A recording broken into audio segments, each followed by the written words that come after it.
During the week, I read a tweet on Twitter as follows.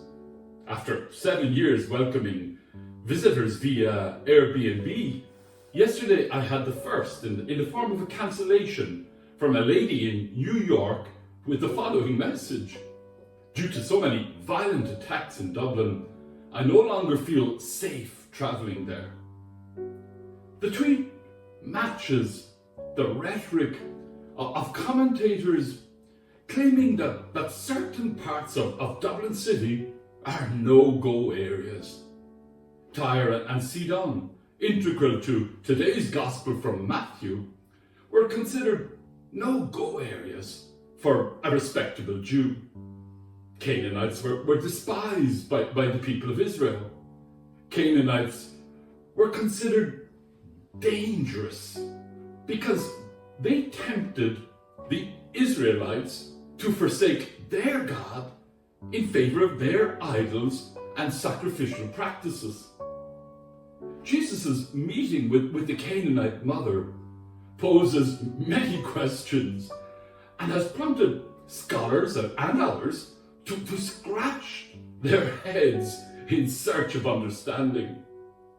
The one thing we are certain of arising from this story is that it is of huge importance to the early church, as it concerns the expansion of Jesus' mission to the Gentiles. The circle is broadened from this point onwards, reaching out beyond the boundaries set by the House of Israel. Bishop Robert Barron, an American ministering from a deeply divided country, in a reflection about World Youth Day, remarks that young people don't want an uncertain trumpet. They want something clear. We've dumbed down the faith too much for too long in order to be relevant. I found Bishop Barron's commentary a little unusual because as Austin Ivory, Pope Francis's biographer, argues, World Youth Day was ecological, synodal, digital, and ecumenical, and actually carved out a new missionary space for the church as one that listens and facilitates the encounter with Christ. At World Youth Day, Pope Francis roused the sea of young people at the welcome ceremony with words that became the emblem of Lisbon.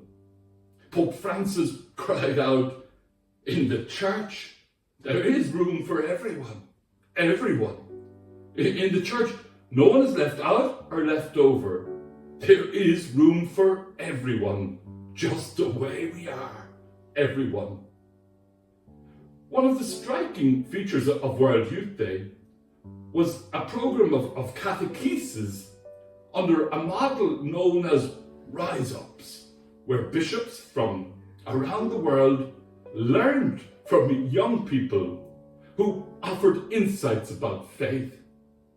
Another feature was Pope Francis meeting with 17 religious leaders from different religious perspectives at the Apostolic Nunciature. This was a first for World Youth Day.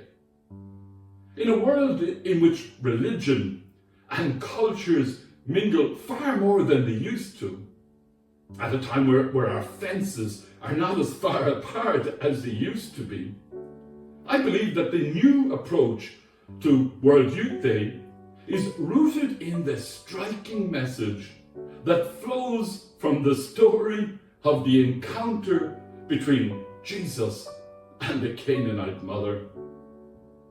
In this gospel passage, Jesus doesn't flaunt foreknowledge or intuition.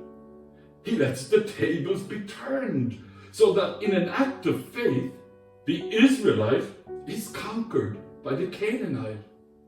There is a subversion from within. The process of conquering is subverted by letting oneself be conquered.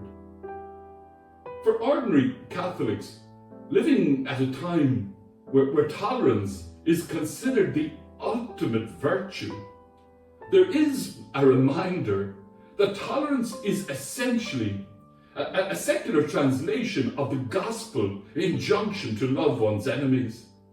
To tolerate, as the Latin origin of the word suggests, means to bear or endure something that is usually burdensome or unpleasant.